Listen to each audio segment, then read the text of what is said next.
tidak bisa melaksanakan pendidikan pemilih seperti sebelumnya. Karena pandemi melarang kita melakukan pertemuan-pertemuan.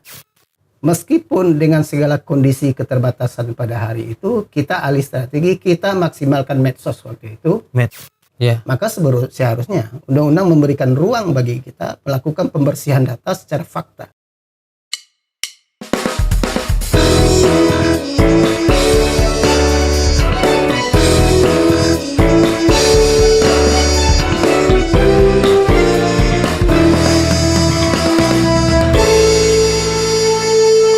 Assalamualaikum warahmatullahi wabarakatuh. Sahabat Revol Official Channel, hari ini kita tidak rekaman di studio Revol Official Channel, tapi kita langsung mendatangi narasumber kita. Yang kali ini narasumber kita adalah salah satu penegak demokrasi di Indonesia ini, yaitu kali ini kita mendatangi yang namanya Bapak Zulnaidi, Ketua KPU Kabupaten Padang Pariaman. Mohon salam dulu pada pemirsa Revol Official Channel. Assalamualaikum pemirsa Revol Official Channel. Selamat jumpa dengan saya Zulnaidi, Ketua KPU Padang Pariaman.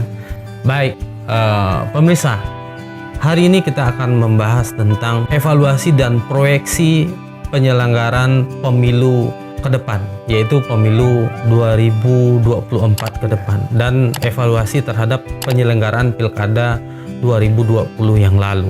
Ke depan tentunya salah satu indikator yang harus kita capai di dalam penyelenggaraan pemilu adalah kualitas pemilu itu sendiri, baik itu kualitas pemilih ataupun kualitas penyelenggaraan pemilu. Seperti yang kita ketahui ya bersama, pada tahun 2020 ternyata kita sudah berhasil, di mana keberhasilan itu penyelenggaraan pilkada di masa pandemi yang diprediksi akan mengakibatkan partisipasi menurun, tapi ternyata partisipasi politik di Indonesia pada penyelenggaraan pilkada itu ternyata naik, dan begitu juga di Sumatera Barat, dan begitu juga di Padang Pariaman. Bisa cerita sedikit ini Bang tentang bagaimana tingkat partisipasi kita pada pilkada 2020 yang lalu? Ya, saya kira gini, ketika genderang pilkada itu ditabuh, saya sebagai pribadi itu sebenarnya sempat khawatir. Karena apa? Karena itu bertepatan dengan hanya selisih bulan saja dengan diresmikannya wabah COVID secara resmi di Indonesia, itu sekitar bulan Maret. Kekhawatiran kami itu begini, kita beranjak ke belakang dulu 2015. 2015 itu pilkada Padang Pariaman itu serentak di beberapa kabupaten kota. Yang waktu itu partisipasi kita itu termasuk rendah juga. Di Indonesia termasuk rendah, di Sumatera Barat termasuk rendah. Kemudian karena ini kondisinya pandemi, maka kekhawatiran kami itu menjadi besar. Dulu saja ketika tidak ada pandemi, kondisi kita begini, rendah. Apalagi sekarang. Kemudian dengan proses terus berjalan sampai di puncak tahapan pemungutan penghitungan suara, ternyata kekhawatiran kami itu tidak terbukti seperti yang sangat kami takutkan, tapi tetap dalam level yang tidak menyenangkan sebenarnya, level yang tidak memuaskan. Kenapa tidak memuaskan? Karena KPU RI itu tetapkan level partisipasi itu di atas 70. Sedangkan kita stagnan, kalaupun naik sedikit itu di belakang 0, kecil sekali kenaikan. Tapi sebagai pengobat hati waktu itu kami bicara, dulu tidak ada pandemi segini, sekarang pandemi begini, tapi faktanya tetap kami termasuk di 3 kabupaten kota yang terendah. Berapa persen kemarin itu Pak? Angka kita di angka 53, angka total besarnya, komanya saja yang berbeda. Jadi komanya saja ada 0,6 dan 0,6 sekian, di situ saja bedanya. Total pemilih memang juga meningkat karena memang jumlah pemilih kita, DPT kita juga meningkat sebenarnya. Oh iya, jumlah DPT meningkat dan partisipasi juga meningkat walaupun 0, sekian. 0, sekian. Nah, hal itu jadi ini kan susah nih. Berbicara penyelenggaraan pemilu, tentunya berbicara tentang bagaimana sumber daya manusia yang kita rekrut di dalam penyelenggaraan pemilu kemarin.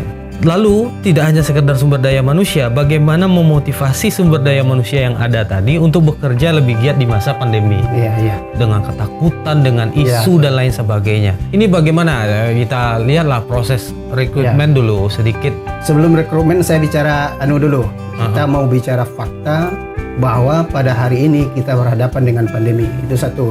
Yang kedua, kita berhadapan dengan target KPU yang cukup tinggi. Fakta ketiga, partisipasi kita 5 tahun yang lalu itu rendah. Maka berarti pilihannya semua segmen, semua level, semua strategi harus ditingkatkan. Berarti SDM kita harus SDM yang terbaik, kita rekrut, kita latih semaksimal mungkin.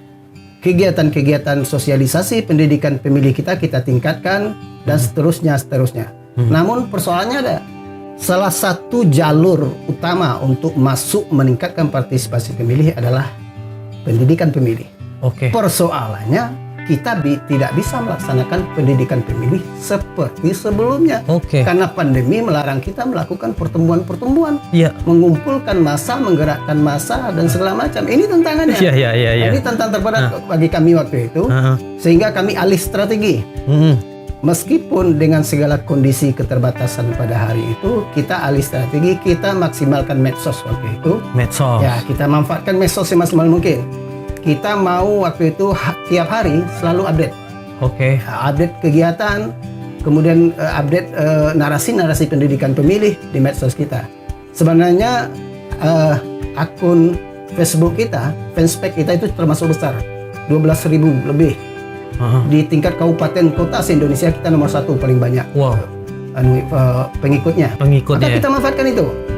Kita manfaatkan, kemudian setiap waktu, setiap momen, PPK, PPS, KPPS yang kita rekrut, kita wajibkan untuk gabung dan menarik orang lain bergabung. Karena apa? Karena jalur kita medsos. Karena jalur kita medsos, maka kita tarik sebanyak pemilih mungkin untuk bergabung dengan fanspage kita. Itu satu. Kemudian strategi untuk SDM. Saya kira memang ada banyak perubahan. Saya ini 2 periode di KPU, ada banyak perubahan dalam strategi rekrutmen penyelenggara. KPU beberapa waktu yang lalu, ini cukup lama sebenarnya, sudah menetapkan strategi kader demokrasi. Jadi sebanyak mungkin orang dilibatkan, kalau mungkin itu digilir. Jadi semakin banyak orang terlibat sebagai penyelenggara pemilu, itu semakin banyak kader-kader demokrasi, semakin bagus sebenarnya untuk demokrasi. Itu kita praktekkan di Padang Pariaman. Sebagian besar penyelenggara kita itu orang baru. Nah, kalau kita rekrut PPK, memang ada prioritas kepada mantan-mantan PPS, tapi banyak juga yang baru. Kemudian sebagian besar itu usianya muda. Nah, di bawah 35-30. Kami pernah melakukan kegiatan di Kota Padang di awal-awal sebelum pembatasan pertemuan-pertemuan itu. Kabupaten kota lain itu terkejut. Kok muda-muda semua ini PPK-nya? Di tempat kami usianya ada 40, ada 50. Di kami nggak ketemu itu yang seusia gitu. Usianya rata-rata 30-an, muda-muda. Kenapa kami lakukan? Karena visi itu tadi. Kalau mau rekrut kader, ya orang muda. Kalau mau tenaga yang full, siap tempur, ya orang muda. Nah, kalau sudah berumur, ya banyak hal lah yang akan menghalangi keluarga segala macam. Jadi strateginya gitu. Jadi sinkron antara KPU Padang Pariaman berpikir ketika pembatasan physical distancing tadi, pembatasan pendidikan pemilih terjadi, maka KPU Padang Pariaman berpikir ini gerakannya harus dunia maya nih. Nah, dunia maya yaitu melalui media sosial, baik itu Facebook, Instagram, YouTube dan lain sebagainya. Dan ini disinkronkan dengan sumber daya yang akan mengisi ini kan? Mengisi ini yaitu para digital native sebagai sebagai penyelenggara pemilu pada tingkat bawah. Nah, ini menarik ini pemirsa Rival Official Channel. Jadi memang kebutuhan kita hari ini memang sangat terbantu dengan hadirnya perkembangan teknologi informasi, apalagi memasukkan orang yang hidup di dunia itu. Jadi bisa saja ada yang mengatakan begini, reference grup di dalam masyarakat itu sudah bergeser. Tidak hanya sekedar nenek, mama, alim ulama jadi pandai lagi, tetapi orang muda, anak muda digital native sudah menjadi reference group di dalam masyarakat. Ini kita kunci nih catatan pentingnya. Artinya melibatkan anak muda dan orang yang melek teknologi informasi di dalam penyelenggaraan pemilu. Nah, ini pemirsa Rivol Official Channel. Jadi KPU Padang Pariaman ini pernah kerjasama dengan Rivol Institute untuk melakukan riset di Padang Pariaman ini, berbicara tentang kehadiran dan ketidakhadiran pemilih di TPS. Kita melihat di data yang ada di Rivol Institute, ternyata konsisten seperti yang disampaikan tadi. Pilkada 2015 dengan Pilkada 2020 itu pergerakannya sangat berada di angka 40,6% orang yang tidak hadir ke TPS. Begitu juga di penyelenggaraan Pileg dan Pilpres di Kabupaten Padang Pariaman. Itu angka partisipasinya sekitar 70%-an. Di bawah 70%, sekitar 69, sekian. Dan itu orang yang tidak hadir berarti 30%. Artinya ketika kita merujuk teori, semakin dekat masyarakat itu dengan objek yang akan dipilihnya, harusnya partisipasinya tinggi. Ini bagaimana ini, Bang? Apa yang menjadi permasalahan? Ya, gini. Sebenarnya pertanyaan dari Reno itu menjadi pertanyaan saya. Saya jadi penyelenggara 2014, 2015, 2019. Dan 2020 pertanyaan itu semakin membesar. Apa sih sebenarnya faktor penentu yang bisa memotivasi pemilih datang ke TPS? Itu pertanyaannya. Kalau kita lihat opini-opini di media massa atau di medsos, selalu mengaitkan bahwa partisipasi itu hanya berkaitan dengan sosialisasi. Menurut saya tidak, karena dari beberapa riset yang pernah saya baca, ternyata bukan partisipasi persoalannya. Ada persoalan lain. Bahkan riset terakhir tahun 2018 saya baca, riset di Bogor, itu yang paling banyak mempengaruhi itu sebenarnya kepercayaan orang kepada sistem politik dan perilaku tokoh politik. Nah, sehingga waktu itu ketika orang mau bertanya kepada kita, saya berpikir begini, kalau KPU ditanya kenapa KPU Padang Pariaman 2 kali pilkada tetap rendah, maka saya berpikir kalau saya jawab dengan retorika, maka dia menjadi tidak rasional, tidak terukur. Maka pilihan saya waktu itu adalah kita riset. Bisa saja kami melakukan pembenaran, membangun opini bahwa ini terjadi karena pandemi lah, karena inilah, karena itu. Tapi itu tidak ilmiah. Tidak ilmiah. Makanya waktu itu kita sepakat, kita pleno, kita sepakati, kita riset. Kami kabupaten kota yang pertama memutuskan untuk riset. Kita koordinasikan dengan provinsi dan kita kontak Rivol waktu itu. Jadi Rivol lah yang melakukan riset partisipasi pemilih. Kita pesan waktu itu, risetnya agak spesifik. Yang mau kita lihat, kenapa pemilih ini tidak datang ke TPS. Nah, kenapa kita minta objeknya itu, objek utamanya itu? Karena kita punya data juga sebenarnya. Hasil evaluasi kita. Kita kalau evaluasi kan menghadirkan PPS, menghadirkan PPK, menghadirkan partai politik, dan menghadirkan unsur-unsur utama di dalam masyarakat. Dari evaluasi itu kita sebenarnya punya data bahwa mereka sampaikan ada berapa hal. Pertama, ada beberapa kali pimpinan partai politik sampaikan ke saya bahwa ketua, saya saksi mata yang menyaksikan sendiri di TPS di sekitar rumah saya bahwa pemilih itu datang sebenarnya semuanya. Saya jamin di atas 90% katanya. Saya kenal semua pemilih di sekitar. Tapi kenapa ketika angka rekap keluar kok di angka 80, di bawah 80? Nah, itu pertanyaan yang sebenarnya saya bisa jawab waktu itu. Kemudian dari laporan-laporan PPK, PPS ketika kita evaluasi, mereka juga laporkan. Mereka datang, Pak. Tapi kenapa kok partisipasi kita segini? Nah, sebenarnya ada beberapa di antara mereka itu yang kritis. Mereka tahu, kami tahu nih Pak masalahnya di mana. Orang yang ada di DPT kita, ini tidak ada di lokasi sebenarnya. Jadi kata kuncinya partisipasi rendah ini. Jadi kan temuan juga di kita adalah siapa penyumbang terbesar, orang terdaftar. Bahkan ini saya lihat nih juara 1 ini DPT Sirekap DPT terbaik Kabupaten Padang Pariaman. Artinya orang tidak ada lagi alasan orang tidak memilih karena dia tidak terdaftar. Tidak ada alasan. Tidak ada alasan. Ini terbaik loh gitu ya.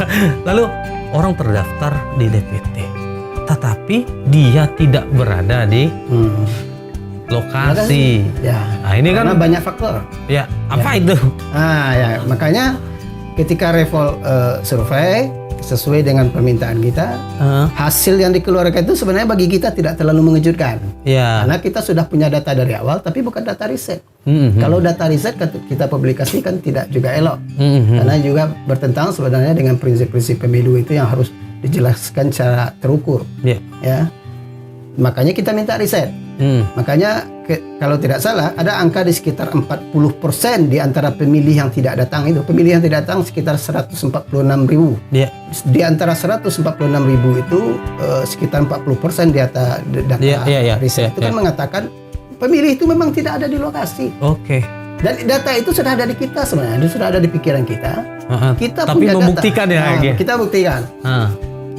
2015 dulu kita pernah mengeluarkan sekitar 7.000 pemilih dari DPT, yaitu pemilih yang memang tidak berada di lokasi. Tapi dia terdaftar memiliki KTP. Ya, dia punya KTP, tapi tidak berada di lokasi. Di mana mereka berada? Kalau Padang Pariaman Utara, banyak yang merantau ke Malaysia. Kita punya data itu dulu. Iya. Harus kita keluarkan. Tapi peraturan KPU dan undang-undang kemudian mengharuskan sepanjang dia data kependudukannya itu Padang Pariaman wajib masuk.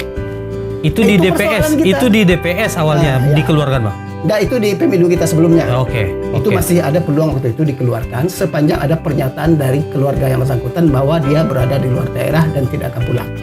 Tapi pilkada kemarin, pemilu 2019 dan pilkada tidak boleh lagi, harus masuk. Bahkan 2019 kemarin itu kan ada permintaan dari partai dari pusat, ada beberapa sekitar 4.000 pemilih untuk dimasukkan kembali. Iya, pemilih itu yang kita keluarkan karena memang dia tidak ada di tempat. Jadi perilaku migrasi kita di Padang Pariaman ini sebenarnya banyak warga kita Padang Pariaman ini yang merantau itu tidak mau rubah dokumen kependudukannya.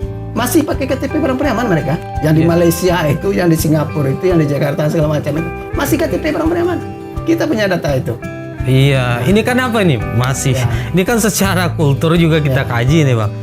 Kenapa nih masyarakat Padang Pariaman ini tidak mau mengganti KTP-nya? Saya tidak bisa jawab itu sebab ini harus berdasarkan fakta. Tapi saya berasumsi bahwa memang ini persoalan ikatan religio magis lah dalam ilmu sosiologi itu. Ikatan batinnya dengan kampung ini. Mereka seolah-olah kalau pindah ke Malaysia, merantau ke Malaysia, kemudian ubah administrasi pendudukan di Malaysia, mereka terputus ikatan batinnya dengan mungkin itu. Tapi saya kira itu lain soal. Namun dari apa yang kita sampaikan 40% itu adalah tidak berdomisili, juga dalam makna bahwa mereka pada hari itu tidak berada di lokasi karena sesuatu hal yang sifatnya urgen menurut mereka. Contoh, orang Pariaman ini banyak manggaleh balika. Manggaleh babelo ya. Manggaleh babelo. Hari Rabu itu hari pasar di beberapa lokasi. Nah, di beberapa lokasi titik kita di Padang Pariaman dan luar Padang Pariaman itu titik hari pasar, hari balai. Itu yang pertama. Yang kedua, orang Padang Pariaman ini adalah pedagang komoditas.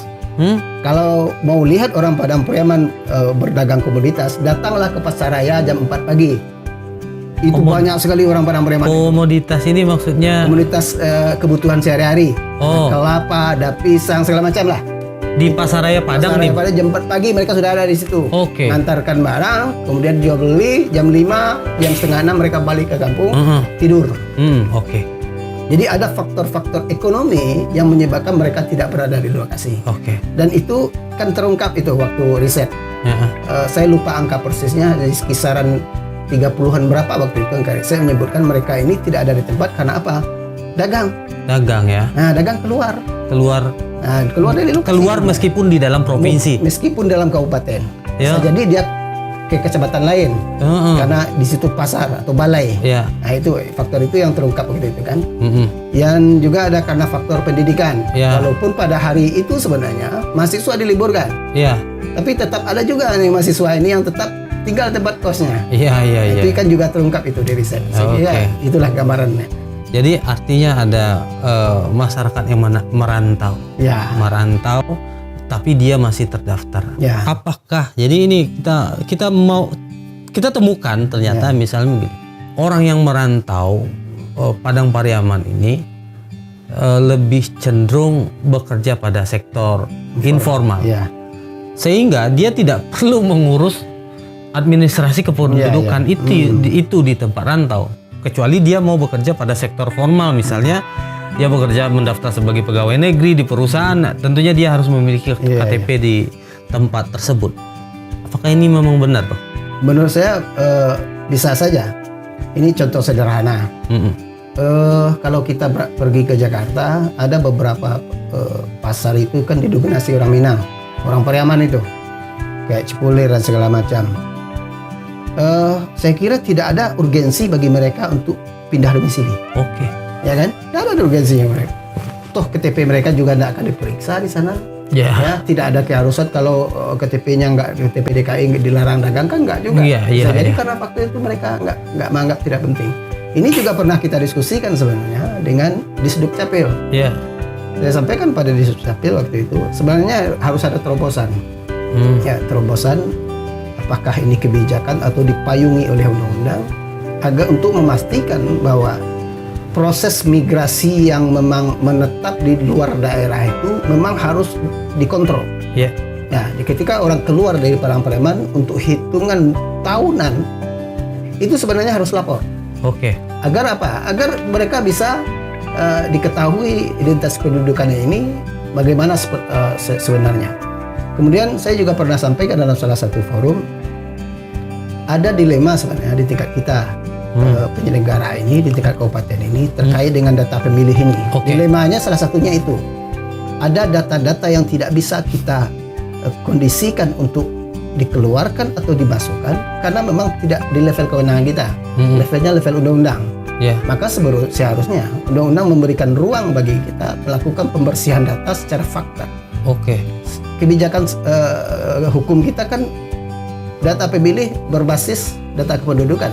Jadi legal formalnya data kependudukan. Meskipun faktanya dia sudah bertahun-tahun di rantau, seharusnya ada ruang bagi kita melakukan faktualisasi terhadap DPT. Faktualisasi DPT. Agak ini contohnya. Ini menarik nih. Seperti yang sebenarnya 2019 itu faktualisasi. Ya, ketika kami pastikan kepada penyelenggara tingkat bawah, Pantarlih dan PPS untuk memastikan pemilih yang berada di rantau. Itu kan faktualisasi. Karena secara teknis pasti dia tidak akan milih. Tidak akan milih itu. Orang yang di rantau itu secara teknis tidak akan milih. Kenapa? Karena dia berada di rantau. Dan tidak akan pulang untuk ada urusan satu hari itu. Dan seperti itulah yang terjadi. Maka berikan ruang oleh undang-undang agar faktualisasi ini dibolehkan dengan pembuktian administrasi yang bisa dibuktikan secara hukum. Itu saja. Misalnya ada surat pernyataan yang bersangkutan. Sekarang kan kita punya alat komunikasi informasi. Dengan sistem video call, mereka komunikasi dengan kami, menyatakan kami tidak akan pulang. Saya ini nomor ini. Atau dia mengisi Google Form. Bisa saja. Bisa saja itu dilakukan. Kalau mengambil kebijakan berwenang mendengar ini. Ini harus masuk undang-undang. Mudah-mudahan didengar ini. Jadi gini, Pak, kita sudah mengambil kesimpulan bahwasanya ada orang yang terdaftar di DPT tapi sebenarnya dia tidak ada di tempat dan dalam jangka waktu yang lama. Nah, dalam peraturan pemilu yang lalu itu wajib dimasukkan. Tidak adanya verifikasi faktual dilakukan kepada pemilih, tapi memang tidak bisa ngapa-ngapain KPU. Dia harus wajib dimasukkan. Nah, ini ke depan kan pemilu 2024 ini kan kita harapkan tidak hanya baik secara kuantitas saja, tapi tentunya perbaikan kualitas yang terpenting ini, perbaikan kualitas demokrasi. Tapi pemilu 2024 disinyalir juga adalah pemilu yang berat. Pemilu yang serentak dalam tahun dan yang sama. Bagaimana pemilu 2024 ini settingannya? pemilu 2024 itu hampir dipastikan itu final Final ya. sebagai kebijakan nasional.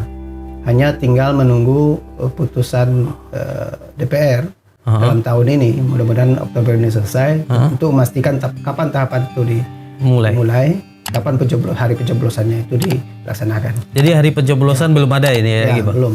Memang ada beberapa pertemuan rapat dengar pendapat dan hearing dengan stakeholder itu sudah dirancang-rancang waktunya. Tapi kan belum keputusan hukum. Ya. Jadi 2024 itu ada 2 agenda nasional yang itu serentak semua. Oke. Serentak semua, yaitu pemilu dan pemilihan. Pemilu itu di dalamnya ada pemilihan presiden, pemilihan DPR, DPRD, DPD, Oke. yang pemilu. Kemudian pemilihan itu adalah pemilihan kepala daerah atau pilkada bahasa kitanya. Pilkada itu dalam tahun yang sama, tetapi bulannya berbeda. Ya. Di kita juga ada beberapa orang yang Meninggal ya? meninggal karena mereka tidak sempat istirahat dan mengalami desakan psikologis yang berat.